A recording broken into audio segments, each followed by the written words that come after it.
حضرت علی رضی اللہ تعالیٰ عنہ نے فرمایا، چار چیزیں سنبھال کر رکھو، کامیابی تمہارا مقدر ہوگی۔ نماز میں دل کو، تنہائی میں سوچ کو، محفل میں زبان کو، اور راستے میں نگاہ کو۔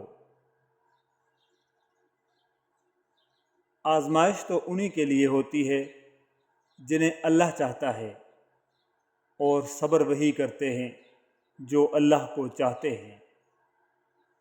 صبر کرنے پہ آؤں تو مڑ کر بھی نہ دیکھوں، تم نے دیکھا ہی نہیں ابھی میرا پتھر ہونا۔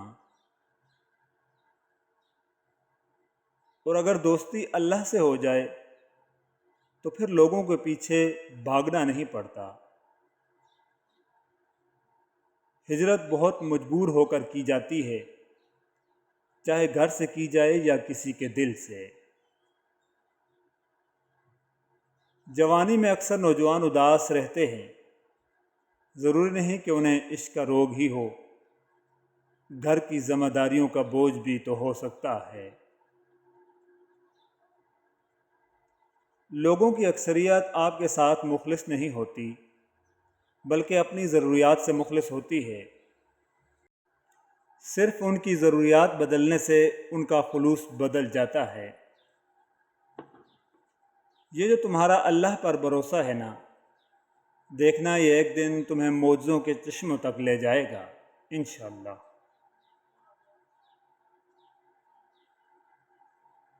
زندگی بہت میٹھی ہے، اگر اس میں ہم اپنی زبان کا زہر استعمال نہ کریں۔ جو باپ کی قدر کرتا ہے وہ کبھی غریب نہیں ہوتا، اور جو ماں کی قدر کرتا ہے وہ کبھی بد نصیب نہیں ہوتا۔ انسان وہ مانگتا ہے جو اسے اچھا نظر آتا ہے، مگر اللہ اسے وہ عطا کرتا ہے جو اس کے لیے اچھا ہوتا ہے۔ بانو قدسی آپا فرماتی ہیں، روح میں حیا نہ ہو تو رنگ برنگے حجاب بھی کام نہیں دیتے۔ زندگی 4 دن کی ہے، 2 دن تمہارے حق میں، 2 دن تمہارے خلاف۔ جب تمہارے حق میں ہو تو غرور مت کرنا، جب تمہارے خلاف ہو تو صبر کرنا۔ لوگ خوش رہنے کی دعائیں دیں گے، پھر خوش دیکھ کر حسد بھی کریں گے۔ اچھا سوچیں اور اچھا بولیں، کیونکہ بدگمانی اور بدزبانی 2 ایسے عیب ہیں جو انسان کے ہر کمال کو زوال میں بدل دیتے ہیں۔ کوئی آپ کے لیے دروازہ بند کرے تو مسکرا کر اسے بتائیے کہ کنڈی دروازے کے دونوں طرف ہوتی ہے۔ لوگ اکڑ کر ایسے جیتے ہیں جیسے آب حیات پیتے ہیں۔ انہی دنوں میں میں نے جانا کہ جہاں محبت ہوتی ہے وہاں تکلیف ضرور ہوتی ہے۔ جو ہمیں چاہیے ہوتا ہے وہی ہم سے دور ہوتا ہے۔ جسے مٹھی میں کر لینے کو دل چاہے اس کے لیے دل مٹھی میں ضرور آتا ہے، لیکن یہ ان دنوں کی بات ہے۔ جو کسی کا برا نہیں چاہتے ان کے ساتھ کوئی برا کر نہیں سکتا، یہ میرے رب کا وعدہ ہے۔ رب کے آگے جھکنے والوں کو بندوں کے آگے جھکنے کی ضرورت نہیں پڑتی۔ سچائی کے راستے پر چلتے ہوئے اگر اکیلے رہ جاؤ تو مایوس مت ہونا، کیونکہ اکیلا سورج ہی اندھیروں کو روشنی میں بدل دیتا ہے۔ اچھے کام ہمیشہ صدقہ جاریہ ہوتے ہیں، ہر حادثے میں وہ آپ کے آگے ڈھال بن جاتے ہیں۔ مجھے لوگوں سے کسی چیز کی توقع نہیں ہے، کیونکہ عزت، نام اور شہرت سب اللہ دیتا ہے۔ بے شک محبت بانٹیے اور آپس میں ایک دوسرے کے قصور معاف کرتے رہیے کہ اللہ غفور الرحیم ہے اور معافی کو پسند فرماتا ہے۔ اچھائی کو دوسروں میں اور برائی کو خود میں تلاش کریں، یہی آپ کی سب سے بڑی خوبی ہے۔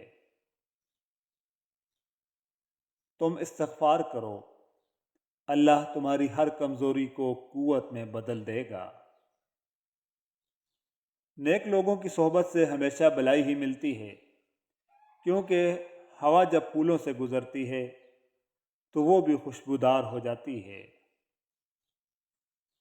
پریشانیاں تو آتی جاتی ہیں اور آتی جاتی رہیں گی، بس تم اللہ سے امید مت ہارنا۔ 2 دن کی زندگی ہے، اسے 2 ہی اصولوں پر گزار دو، رہو تو پھولوں کی طرح، بکھرو تو خوشبو کی طرح۔ میں سب کے دل رکھتا ہوں، لیکن میں بھی دل رکھتا ہوں۔ حضرت عثمان غنی رضی اللہ تعالیٰ عنہ کا قول ہے، مت رکھ امید کسی سے مگر اپنے رب سے، اور مت ڈر کسی سے مگر اپنے گناہ سے۔ وہ بہتر جانتا ہے کہ کون کس حال میں ہے، اور وہ یہ بھی جانتا ہے کہ کون بے بسی اور صبر کے آخری انتہا پر ہے، اور وقت جتنا بھی مشکل ہوگا تم اتنا ہی اس کے قریب پاؤ گے۔ ایک آدمی کہنے لگا کہ بیٹیوں کے بہت مسئلے ہوتے ہیں، اچھا ہوا جو میری کوئی بیٹی نہیں ہے۔ ایک عقل مند انسان نے جواب دیا کہ اللہ پاک بیٹی اسی انسان کو نوازتا ہے جس کی اسے پالنے کی اوقات ہوتی ہے۔ بے شک مایوس وہ ہوتے ہیں جن کو رب پر یقین نہیں ہوتا، مایوس وہ ہوتے ہیں جن کا ایمان کمزور ہوتا ہے، مایوس وہ ہوتے ہیں جو ڈر جاتے ہیں دنیا سے۔ سنو تم ایسے لوگوں میں شامل نہ ہونا، ہمیشہ اس بات کو یاد رکھنا، تمہاری مصیبتوں سے تمہارا رب بہت بڑا ہے۔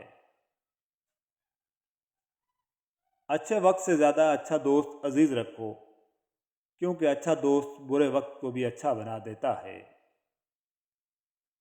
صبح اٹھتے ہی اللہ کا شکر ادا کریں، جس نے تمام رات نہ جانے کتنی ہی بلاؤں اور بیماریوں سے بچائے رکھا، اور تندرستی اور صحت کے ساتھ ایمان کی حالت میں بستر سے نیند سے اٹھایا اور ایک نیا خوبصورت دن دکھایا۔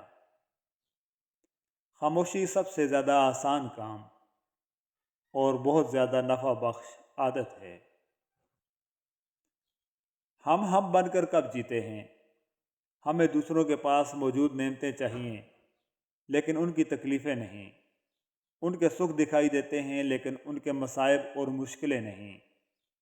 اگر ہم بن کر رہیں تو بہت سکھی رہیں۔ کسی گناہ کا عام ہو جانا اسے حلال نہیں کر دیتا، بلکہ عذاب الہی کا خطرہ مزید بڑھا دیتا ہے۔ اور پھر ایک وقت ایسا بھی آتا ہے جب آپ کو لگتا ہے کہ آپ اکیلے ہی ٹھیک ہیں، کوئی ضد نہیں رہتی، کوئی خواہش نہیں رہتی، کسی کا ساتھ نہیں چاہیے ہوتا، بس پھر ہم سب نصیب پر چھوڑ کر جینے لگتے ہیں۔ اعلیٰ تعلیم اور اونچے عہدے کے باوجود اگر زبان کنٹرول سے باہر اور اخلاقیات سے عاری ہیں تو پھر آپ کی شخصیت کا آئینہ وہی دکھا رہا ہے جو آپ اندر سے ہیں۔ کتنی عجیب بات ہے نا کہ لکھنے والا اکثر اپنی کہانی لکھتا ہے لیکن پڑھنے والے کو وہ کہانی اپنی کہانی لگتی ہے۔ کبھی کبھی مجھے لگتا ہے ہم میں سے بہت سے لوگوں کی زندگیاں کسی نہ کسی موڑ پر ایک سی ہوتی ہیں۔ حضرت علی رضی اللہ تعالیٰ عنہ کا فرمان عالی شان ہے، انسان مایوس اور پریشان تب ہوتا ہے جب وہ اپنے اللہ کو راضی کرنے کے بجائے لوگوں کو راضی کرنے میں لگ جاتا ہے۔ اتنی جلدی دوائیں بھی اثر نہیں کرتی جتنی جلدی من پسند انسان کا لہجہ، رویہ اور اس کی توجہ اثر کرتی ہے۔ مطلب کہ کشتی پر سوار لوگ بہت جلد مخلص لوگوں سے بچھڑ جاتے ہیں۔ زندگی میں ہر موڑ پر آپ کا سامنا راستے پر پڑے پتھروں سے ہوگا۔ اب یہ آپ پر منحصر ہے کہ آپ اس سے کیا بناتے ہیں، مشکلوں کی دیوار یا کامیابی کا پل۔ عورت ایسے مرد کو پسند کرتی ہے جو تھوڑے روب والے ہوں، تھوڑے سڑیل، تھوڑے مغرور، تھوڑی گھمنڈی۔ پتہ ہے کیوں؟ کیونکہ ایسے مرد ہر کسی کے سامنے نہیں بیچ جاتے، دل ہتھیلی پر نکال کر نہیں رکھ دیتے، ہر کسی سے اظہار محبت نہیں کرتے، اور دراصل ایسے ہی مرد عورتوں کے محافظ ہوتے ہیں۔ غیر ضروری چیزیں یادداشت میں محفوظ کرنے سے میموری منفی خیالات سے بھر جائے گی، نتیجتاً زندگی ہینگ ہو کر رہ جائے گی۔ پرسکون رہنے کے لیے کچھ لہجے، کچھ یادیں اور کچھ انسانی رویے بھی ڈیلیٹ کرتے رہنا چاہیے۔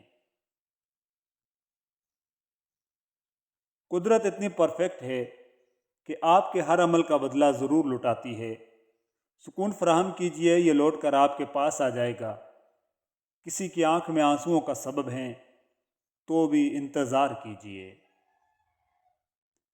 آنسو کا ہر قطرہ دنیا کی ہر چیز سے مہنگا ہے، مگر کوئی اس کی قیمت تب تک نہیں جان سکتا جب تک اس کی اپنی آنکھ سے نہ نکلے۔ لوگوں کے بدلے ہوئے مزاج تو ہمیں انسان بنا دیتے ہیں، ورنہ ہم سمجھ نہ پاتے کہ زندگی کتنی مشکل ہے۔ حضرت علی رضی اللہ تعالیٰ عنہ نے فرمایا، مرد جوانی میں اپنے اعمال سے اپنی بیٹی کا نصیب لکھ رہا ہوتا ہے۔ ان تمام رشتوں کا تختہ الٹ دینا چاہیے جس میں انسان نیچ ہو، غلام ہو، حقیر ہو یا نظر انداز کیا گیا ہو۔